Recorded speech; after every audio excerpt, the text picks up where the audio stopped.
Jemi kthyer në studio në këtë pjesë së dytë, do të ftojmë një personazh shumë interesant, vjen për herë të parë në studion ton për të rrëfyer për veten e vet. Ka një histori në fakt të vështirë, por edhe motivuese në të njëjtën kohë. Ai është një djalë nga Gostivari i Maqedonisë së Veriut, aktualisht jeton në Londër dhe ndërkohë aty ka prekur vërtet suksesin.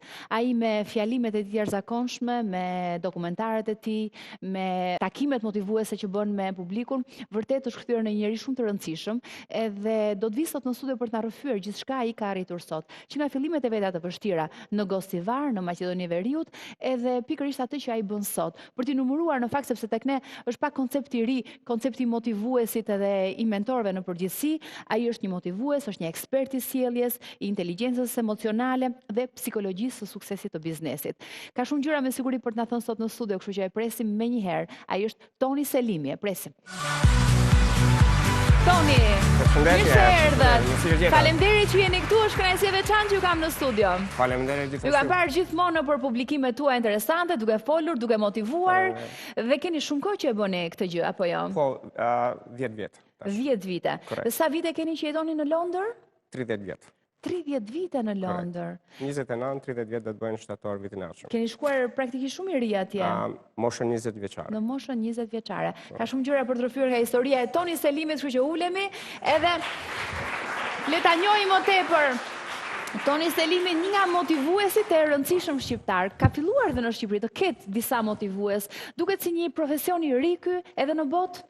Sikur vitet e fundit ka marrë për masa shumë të rëndësishme, të konsiderueshme. Mund vjen sepse për stepën me kënaqësi, kur kthehem trojet shqiptare, që njerëzit janë duke u zgjuar me vetdijen e vete dhe me edukatën e vete, që të shohin të çka do me thënë motivimi dhe inspirimi i jetës personale. Unë dua të sjellim një insert për Toni Selimin, është një përmbledhje e jetës së tij profesionale, karrierës, le ta shohim çfarë ka arritur në mënyrë të përmbledhur dhe më pas ai do të na rrëfej. Vërtet shumë bukur, siç një motivues di të ligjëroj. Këtu në studio, e ndjekim. Ishte në një moshë shumë të vogël kur u ballafaqua me sfida të shumta. Gjatë shkollës fillore dhe të mesme, ai ishte ndër nxënësit e shkëlqyer që gjithmonë ishte kureshtar se si ishte krijuar universi. Toni jeton Selimi nga Gostivari i Maqedonisë së Veriut, kreu shkollën e mesme në Shkup për matematikë dhe informatikë, dhe më pas studimet e larta për elektroteknik në ish Jugosllavi. Pas një viti, ishte i detyruar të shkonte në ushtri, e aty përjetoi gjëra të tmerrshme që ndodhen gjatë luftës civile. Ishte nëna e tij që vendosi të dërgonte Tonin në Angli, ku jetoi për disa muaj në rrugët e Londrës. Në 1998 u diplomua në University College London, një ndër fakultetet më të mira të elektroteknikës dhe inxhinierisë në Angli, dhe filloi të zgjerojë karrierën si menaxher informatike në kompani të ndryshme private e shtetërore. Sot, Toni jeton Selimi është trajner i njohur botror, mentor dhe ekspert i sjelljes, i specializuar në përqendrimin e njerëzve në energji të balancuar. Ai është i specializuar për të ndihmuar njerëzit e suksesshëm, liderat e kompanive të mëdha, yjet e ndryshme botror, politikanë dhe njerëz nga të gjitha profesionet dhe fushat e jetës, që përballen me varësinë, fobi, stres, probleme të identitetit, marrëdhënieve personale, frikë dhe besim të kufizuar. Ai është autori disa librave bestseller dhe serisë së dokumentarit të suksesshëm Living My Illusion. Episodi 1, The Truth Hurts. Frymëzimin më të madh e mori nga liderët botror si Bill Clinton, Nelson Mandela, Oprah dhe trajnerët si Tony Robbins, Martin Brofman, Dr. John DeMartini e të tjerë. Sa shumë gjëra ka, është një inspirim e vërtet historia jote, mjafton të përmendesh aty që ke qenë pjesë e konferencave 8 të zhvilluar në Shtetet Bashkuara të Amerikës. Ke qenë i ftuar aty? Po.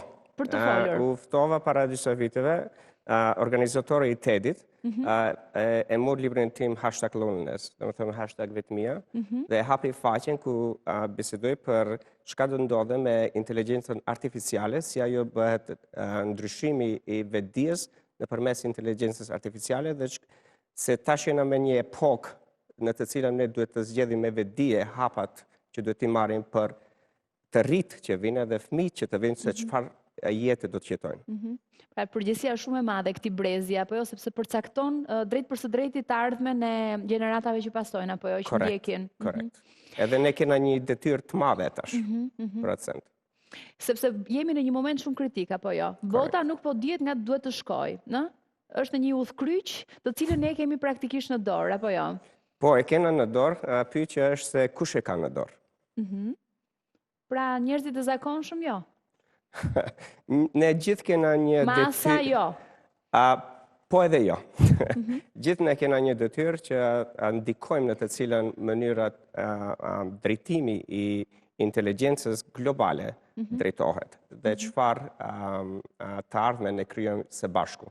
Kjo është një temë tjetër e gjitha për të diskutuar, ndoshta kur t'ju kemi herën tjetër do të flasim më gjatë dhe do të ndalojmë në këto, por le të mbetemi tek historia juaj. Historia juaj e cila është një histori e jashtëzakonshme. Ju keni lindur në Gostivar, në Maqedoninë e Veriut. Si ka qenë fëmijëria juaj? U linda me një familje shumë thjeshtë, po punëtore. Si çdo shqiptar në trojet e mërgjimtare që dalim në mërgjim, jam i 6 fëmijë. Kam 4 motra dhe motrën e kam prezente në studio mene edhe një vlla. Dhe me thënë u frymëzova në një familje shumë punëtore dhe e pash botën me një pse ne si shqiptar na trajnojnë ndryshe. Edhe një gjë që edhe nëna më ka edukuar edhe baba, dalimi i gjinisë. Dhe me thënë si në atë kohë ne i trajnojshim femrat dhe gratë dhe nënën dhe aboziteti që ndodhë në familjet shqiptare më interesante, pse femna dhe mashkullit kjetë një dalim, që dhe me thënë njëri tjetë mirë, I privilegjuar dhe nëna që i bënë çdo gjë. Dhe me thënë prej lindjes, prej mikpritjes, punës shtëpiake dhe ata mos ta kenë një barazi.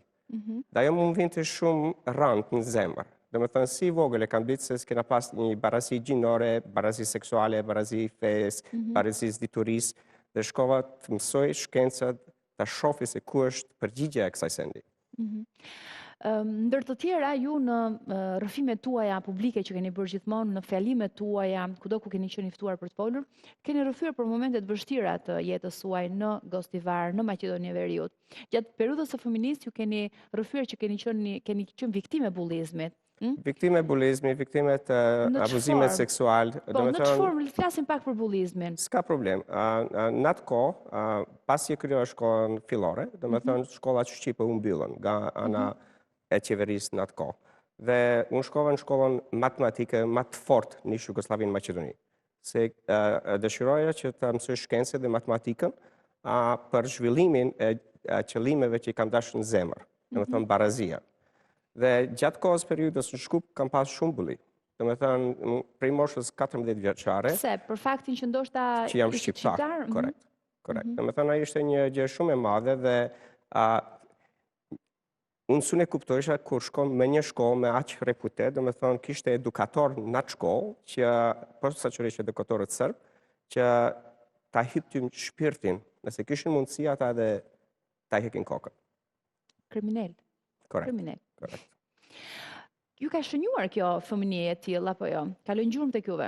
Po kalon edhe atë, po edhe nxiti dëshirën që dhe me thënë, unë çka mund të bëj që ta ndryshoj atë send. Dhe me thënë, neve kur na vin një sfidë shumë e madhe, nëse ne ndigjojmë atë send, gjithashtu krijojmë një burrim të një mësimi ose të një ide që dëshiron dhe ta mësosh dhe të shkosh atje dhe të inspirosh njerëz tjerë.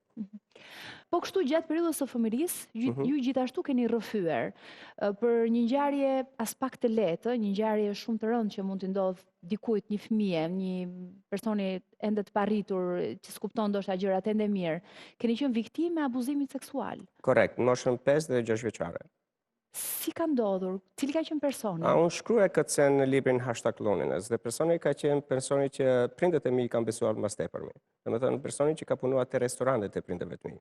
Ju kalonit kohë me të, ai ju mbante me që ishit i vogël edhe ndoshta ishit në kujdesin e tij? Unë kam shkruar për njerëzit që janë të interesuar, kam shkruar shumë bukur në #Loneliness se si shkojnë shkallat, dhe me thënë kur vjen deri abuziteti dhe manipulimi i fëmisë në atë moshë. Do me thënë, kjo nuk ka qenë vëmendjen e prindërve të mi. Do me thënë, shumë sende ndodhin, prindët nuk i din. Edhe unë e kam shkruar atë sen që do me thënë të frymëzoj prindët botror, edhe nënat dhe babat, po gjithashtu edhe fëmijët që të kenë një zë në atë moshë, se fëmiu ka zë, Problemi të ne është se shumica e prindërve në atë kohë dhe në këtë kohë besojnë se ata dinë më mirë se fëmiu. Dhe i nënpunojnë vlera dhe nuk japin fëmijët një liri që t'jetë i afërt me prindërit që të mund të ndajnë një traumë në të cilën ata në atë moment mund ta kapin. Në fakt të histori, prindrit e mësuan atëherë, apo e kanë Shumë ma vetëm kur vonë. jeni rritur juve dhe ja keni rrëfyer? Korrekt. Është një gjë që pa marrë parasysh, a je mashkull ose je femën. Një traumë seksuale për një moshë shumë të vogël, ti jeton me një jo veç frikë, po edhe me një mbare i thonë shqip, më falni për turp. Faleminderit. Do të thënë me një turp shumë të madh që ti ke shumë frikë ta tregosh realitetin e vetvetes. Për shkak se vlerat shqiptare janë shumë vlera të forta. Dhe kur jenë me një familje shumë tradicionale, frika është edhe më e tepër se tradicioni.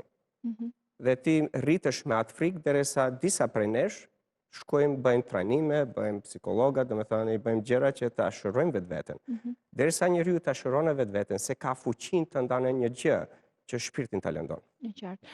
Ndërkohë e keni denoncuar më pas pedofilin? Jo.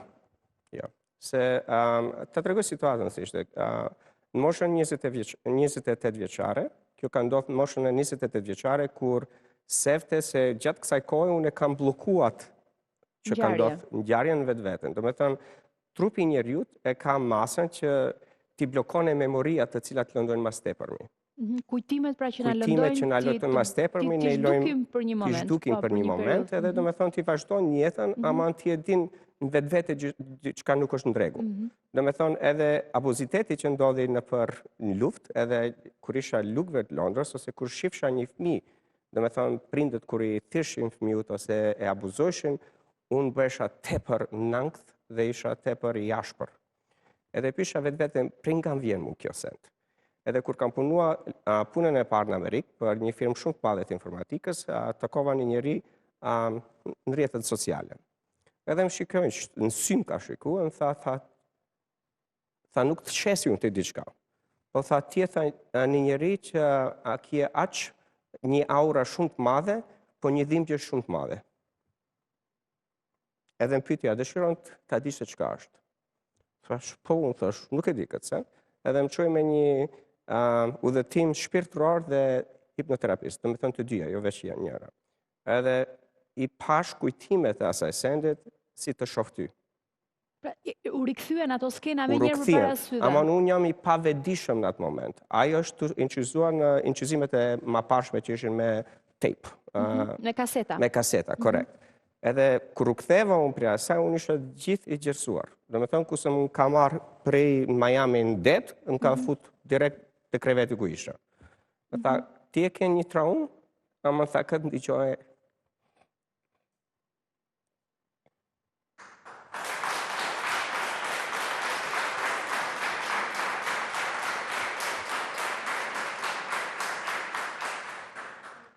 Ndiqoje tha me njëri që i beson, që është familjar. Edhe unë kam shkuar prej Miami direkt në Zvicër, e kam motrën e madhe në Zvicër. Edhe është motra e para që të moshën 20 vjeçare, e kam hapur zemrën. Ama ju ka qenë e vështirë jeta juaj me ngjarje që s'jauron askujt, sigurisht, ngjarje që lën gjurmë të thella dhe ju po e rrëfeni pikërisht këtë gjë. Në ushtrim më pas, keni pasur edhe aty një periudhë jo të lehtë, ka qenë koha e rinisë suaj, ju kishit nisur studimet në fakt për elektroteknik në Zagreb, ndërkohë ju thërret qeveria me një urdhër për gjithë të rinjtë e asaj periudhe për t'u bashkuar ushtrisë. Gjithashtu aty ka qenë koha e luftës civile, edhe aty s'ka qenë e lehtë, apo jo? Nuk është e lehtë për asnjë njeri në botë, se edhe tash ne kena luftrat civile në përbot që domethënë fëmijët më shumë voliqme, pa dëshirën e tyre të gjetesh me një situatë që edhe shpirti, edhe mendja, edhe zemra ta gjikon. Domethënë, ne në Jugosllavi u mësuam me një liri shumë të madhe. Tash ti si ushtar të mësojnë të mbajsh kufi të një vendi. Aty mos kishte kufi, domethënë aty vllau me vllau vriteshte, nacionalitet me nacionalitet, me të njëjtën fëmijë që je rrit u bën armik. Domethënë u bën një punë dhe një luftë që gjithë Evropa, gjithë bota nuk mund ta kuptonë çka ndodhi në Jugosllavi. Dhe krimet që u bën, nga gjithë palët. Posaçërisht po ty si i ri, gjithë identitetit shkatrohet. Domethënë nuk e din cilën e ke mik, cilën e ke armik. Të gjitha ju këto i keni rrëfyer në librin tuaj Loneliness, apo jo? Edhe në Vetmia. Loneliness edhe në Path to Wisdom, për shkak se ajo më shumë shtini që të mësoj shumë disiplina tjetës, që të vi deri te zgjidhja, çka është ajo që neve na bën kafsh, dhe çka është ajo që neve na bën engjëll. Njerëz të mirë. Njerëz të mirë dhe me vepra të mira, por gjithashtu edhe me një mision botror që mund t'i ndihmojsh një populli, domethënë një shteti, ose nëse ke dëshirën si e ka mund ta mbotës. Unë do ta ndërpres bisedën këtu, sepse do të vazhdojmë në pjesën e tretë, sërish me Toni Selimin, për të rrëfyer më pas vazhdimin e tij, jetën e tij në Britani, në Londër. Ju vendosët të largoheshit? Jo, është një kapiten malezes që ma shpëtoi jetën, domethënë shumica e batalionit tim që kam qenë në Ushtrinë Jugoslave u vran. Domethënë ndjem shumë tri u vran, për shkak se në atë kohë u bë një thirrje shteteve nga ish Jugoslavia, domethënë gjatë periudhës kur filloi gjithë lufta, disa shtete, si zakonisht Slovenia, i thiri sloven që të kthehen, domethënë mos jenë armatën ushtarë. Por në atë kohë, armata ushtarë bëni shumë gjëra që humbi shumë jetë të shumë njerëzve kur ata e bën atë vendim dhe i vrishim mas shpina. Dhe pas këtyre ngjarjeve, ju? Pas këtyre ngjarjeve, u ktheva në Maqedoni, u ktheva dhe nëna mëri para u ha, dhe më vendoi në aeroplanin e fundit që ishte në Jugosllavi, që s'na duheshin viza për në Angli.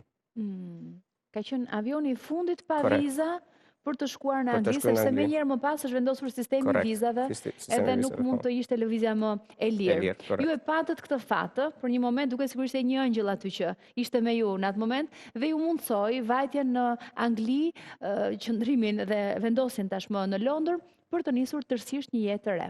Një jetë tërësisht ndryshe, me shumë tepër mundësira, ku ju patët mundësi të shpalosni gjithë talentin tuaj, gjithë mundësinë tuaj intelektuale, edhe për të bërë vërtet një njeri suksesshëm. Keni botuar sot 3 libra të cilët janë bestseller, jeni tashmë një nga folësit më të rëndësishëm, me një famë ndërkombëtare, duhet ta thënë, për rrethin e të gjithë atyre që e njohin se çfarë është motivimi, çfarë është motivuesi, takimet që bëhen frymezuese, që tashmë duket sikur janë përhapur shumë në botë, ju jeni ndër njerëzit më të rëndësishëm në këtë rreth, le të themi, apo jo. Ne do të flasim në pjesën e tretë për gjithçka Toni Selimi ka arritur në Londër, do të ketë edhe shumë gjëra të tjera interesante për të zbuluar, kështu që takohemi shumë shpejt.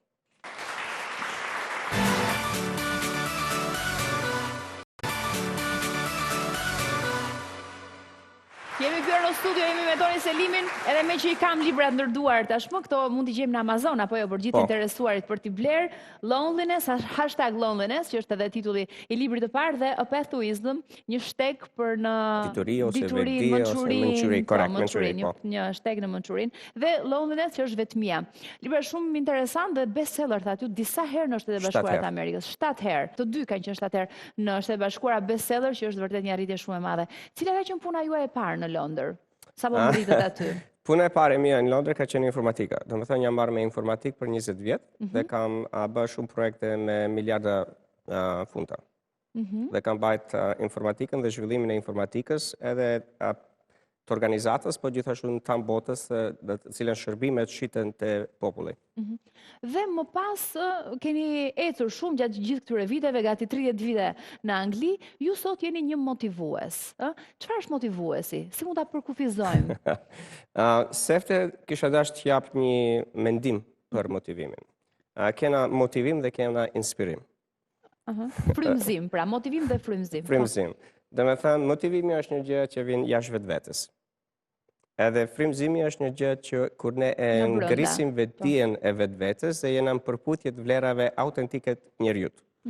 Domethënë para 10 vjetëve, nëse ma pyeshte atë pyetje, unë do të thosha se jam njeri motivues. Tash jam njeri frymëzues. Domethënë edukator që nxiti frymën e njerëzit që ta ndryshon dritën dhe shpirtin e vetë. Dhe tashmë është krijuar një modë e re, një trend i ri, nëse mund ta themi. Janë ato sallat e mëdha që mbushen plot me njerëz, ku janë këto workshopet ose masterclasset që realizohen për 2 ose 3 ditësh, ku persona motivues ftohen për të folur edhe për të motivuar të gjithë ata që janë aty për të ndjekur takimin apo jo. Po. Ju jeni pjesë e tyre, organizoni takime të tilla me salla të mbushura plot e përplot me njerëz? Unë thirrem të vendet e tyre, për shkak se misioni im është shumë më i ndryshëm dhe shkoj ku më thirrin në eventet botëror. Po. Për shkak se misioni shpirtëror im është bëj këtë metodologjinë të hyj në gjytet, në shkollat fillore të mesme, fakultet, MBA dhe PhD, dhe njeriu të mëson metodën në të cilën ta mund ta ndryshojnë 8 sferat e jetës tyre.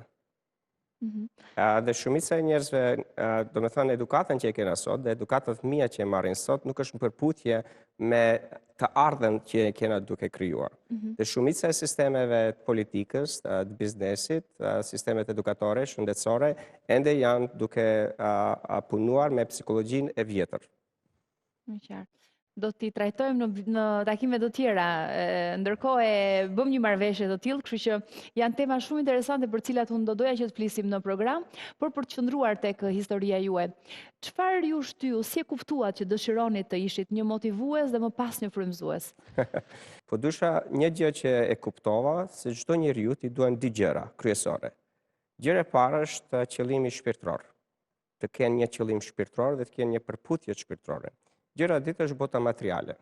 Si zakonisht takova në përbot njerëz që kanë dituri shpirtërore shumë të madhe, po botën materiale e kanë shumë të vogël. Dhe atëherë takova njerëz që kanë bërë sukses shumë të materialisht, por shpirtërisht ishin tepër të vobegët. Dhe të dyja kishin probleme shëndetësore dhe probleme jetësore, probleme në marrëdhënie, dhe dysha të krijoj zgjedhje. Si inxhinier gjithmonë jam mendja ime punon si të krijoj zgjedhje. Edhe zhyta vetveten gjatë kohës që mësojsha informatik, gjithashtu i bëna gjithë trajnimet e Tony Robbins, gjithashtu punova me shëruesit më të mëdhenj të bioenergjisë, që ta mësoj se çka është ajo që neve me bioenergji, po gjithashtu me psikologji mund të vim një shërim shpirtit, mendjes, trupit, zemrës. Interesante shumë. Për të eksploruar në takimet e tjera, për vazhduar me jetën tuaj në Londër, tashmë jeni në vendin tuaj edhe atje apo jo? Është aderi juaj i dytë, 30 vite, tashmë më shumë në Angli se sa në Maqedoninë e Veriut, apo jo? Po. Ju keni deklaruar edhe në fjalimet tuaja, edhe në librat tuaj, fare hapur edhe orientimin tuaj seksual, apo jo? Po. Për shkak se çdo njeri është i lirë të jetonte me atë që shpirti, mendja dhe zemra është në përputhje. Në shumë vendet perëndimore, këta sende janë bë me kohë. Dhe me thënë, u rrita me një urrëtie të vetvetes. Kur ti nuk je i gjithmonë të krahasojmë me një njeri tjetër. Dhe çdo njeri krahasohet në kohën e sotme. Posaçërisht në kulturën shqiptare, ne kena një shprehje që gjithmonë e krahasojmë fëmijën me dikë tjetër. Dhe asnjë nuk e shohim fëmijën për atë që është. Pa marrë parasysh është orientimi seksual, është orientimi i ides, orientimi nga në marrëdhënieve me një njeri që është nga një fe tjetër ose nga një familje tjetër, edhe është familje varfër, familje e pasur. Domethënë, i bëjmë këta dallime që ne mundojmë ta shkatrojmë atë që shpirti e kanë rregullu dhe Zoti i Madh e ka rregulluar ashtu. Domethënë, kur fillova ta studioj shkencën, fillova të studioj ti te kaloj sfidat personale, shpirtërore dhe emocionale. Dhe unë kur fillova të mësoj për eksperteve botëror të medicinës, kur e kanë kuptuar kur bëhet seksualiteti i fëmijët, atëherë kam marrë dhe i kam treguar në anëstime sefte. Me të keni folur për herë të parë. Korrekt, për herë të parë dhe kjo u bën moshën 39 vjeçare. Domethënë 39 vjet kam pas sfida shumë të mëdha me vetveten. Edhe me miliona, biliona njerëz e kanë të njëjtën sfidë. Pra, keni qenë në dilemë, nuk keni qenë shumë të qartë, nuk doni ta pranonit, nuk doni ta pranonit. Korrekt, ajo i ndikon njeriu nga ana gjithë anët. Edhe kam takuar njerëz në tam botën që domethënë kur e te kalon atë sfidë, ti fillon ta bësh hapin e parë ajo që të bën lumtur. Se si zakonisht neve na mësojmë që ti bëjmë tjerit të lumtur edhe jo ta shohim vetveten. Edhe toka si tokë, edhe dituria e Zotit si Zot, domethënë që na ka kriju, i kje pasqyrën e kje natyrën në të cilën të mëson se cilën ta vendojsh sefte. Domethënë edhe ne në aeroplan kur hym, na thonë vendoj maskën sefte vetvetes, pastaj fëmijët. Po ne nuk e bëjmë atë në jetën e përditshme. Neve na ka mësuar edhe nëna ime për shembull, gjithmonë bëhet e gjëra për të tjerit. Po vetveten e vendoj të fundit. Edhe si zakonisht nëna shqiptare e bëjnë atë send. Edhe punoj me shumë çifte, domethënë me probleme, konflikte personale ose biznese, s'ka lidhje problemi që është për mua. Që kur filloj punën ta bëjnë me mua, kur e shofi se vlerat si i kanë, ata nuk janë përputhje me vlerat e veta, që krijon një konflikt shumë të madh me vetvetet, ose kanë komunikimin e pastër me vetvete që mund të komunikojnë me një njëri tjetër. Me qartë. Pra ju në moshën 39 vjeçare ja keni thënë nënës tuaj për herë të parë. Po. Dhe më pas e keni bërë publike. Kur ka qenë momenti që keni dalë hapur publikisht? Kur e kam shkruajtur librin 2014. 2014 për shkak se besoj se nëse unë do të shkoj në botë të frymëzoj njerëz, duhet sefte të jemi realt me vetveten dhe çdo njeri që vjen para syt tim. Domethënë nëse unë mund të ndihmoj një njeri, duhet të jem pasqyrë e pastër për atë njeri. Jo të bëj dredhnia, të bëj rena dhe të kem frigat e vetëve, unë si psikolog dhe ekspert i sjelljes tulem me një njeri që duhet mi tregone anktet e tyre, edhe unë gjykoj me syrin e përlit të vetvetes. A jeni i lumtur tani? Po, jam i mirënjohës për çdo gjë që më ka ndodhur dhe për çdo njeri që edhe më kanë dhënë ballafaqime shumë dhaja, po edhe më kanë dhënë edhe një inspirim dhe frymëzim shumë të madh që të shkoj hapin e dytë, edhe tretin dhe të katërt, edhe të mbrit korri suksesit që kam korr tash në mes zemrave botërore. Cili mendoni ju se është mësimi më i rëndësishëm që ju ka dhënë jeta deri tani? Ka shumë mësime. Më i rëndësishmi, më e rëndësishmi është, domethënë, njeriu kur e ka shëndetin, dhe është në përputhje me vlerat e veta, dhe çdo ditë zgjohet me një mirënjohësi, pa marrë parasysh a ke një sfidë ose jo, ta ndryshon bioenergjinë e vetvetes dhe psikologjinë e vetvetes. Domethënë, vendoj vetveten numër 1 para se më ndihmoni një njeri tjetër që i duhet ndihmë. Ju keni ardhur këtë herë në Maqedoni Veriut dhe më pas në Shqipëri për këtë intervistë. Për çfarë arsye jeni kthyer në Maqedoninë? Në Maqedoni tash filloj unë kam edhe klienta nga trojet shqiptare që bëjnë konsultime private me mua për gjëra të ndryshme, sfida të ndryshme. Sfidat biznesi, si lidera, sfidat si politikan, sfidat personale, sfidat e shëndetit. Kam ndihmuar shumë njerëz që kanë pas me epilepsi, me shërimin e epilepsisë dhe disa sëmundje mendore. Unë ndihmoj njeriu që psikologjia e njeriu përputhet me rezultatin që e kërkon. Domethënë, një njeri nuk mund të shëndoshet nëse psikologjia nuk është e shëndoshme. Domethënë, mendja dhe bioenergjia e njeriu duhet përputhen para gjë që dëshirojmë. Po gjithashtu rrethina në të cilën sëmundja krijohet. Domethënë, me ngritjen e vetdijes dhe me ngritjen e psikologjisë dhe shprehjes së njeriu, fiziologjia e njeriu vjen në balans dhe njeriu shërohet. Është shumë e rëndësishme ajo që mendojmë, apo jo? Ajo varet shumë më pas edhe gjithçka ndodh në realitet, në realitet, korrekt. Ne këto biseda do t'i lëmë për një takim tjetër, sepse vërtet janë shumë interesante dhe këtu sapo u renditën shumë tema për t'i trajtuar në intervista të tjera, kështu që unë do t'ju mirëpres me shumë kënaqësi një tjetër herë. Uroj që të mos jetë larg dita që të kemi sërish në studio për të folur për këto tema. Ndërkohë të falenderoj shumë Toni që ishe sot këtu në studio. Edhe ndave me ne historinë tënde, një histori e veçantë, një histori e treguar fare hapur për gjitha momentet e vështira edhe momentet që ju është dashur të kapërcesh në jetën tënde për të prekur suksese në fund fare. Edhe për që një lumtur. Faleminderit. Faleminderit shumë që ishit këtu. Ne jemi në fund të dashur miq, është ditë e shtunë. Ju e dini që ne mbyllim me materialet që kemi xhiruar gjatë javës, backstage-et me të ftuarit tan. Le të shohim ato dhe ndërkohë do të ndahemi për t'u takuar të hënën së bashku. Kalofshi bukur.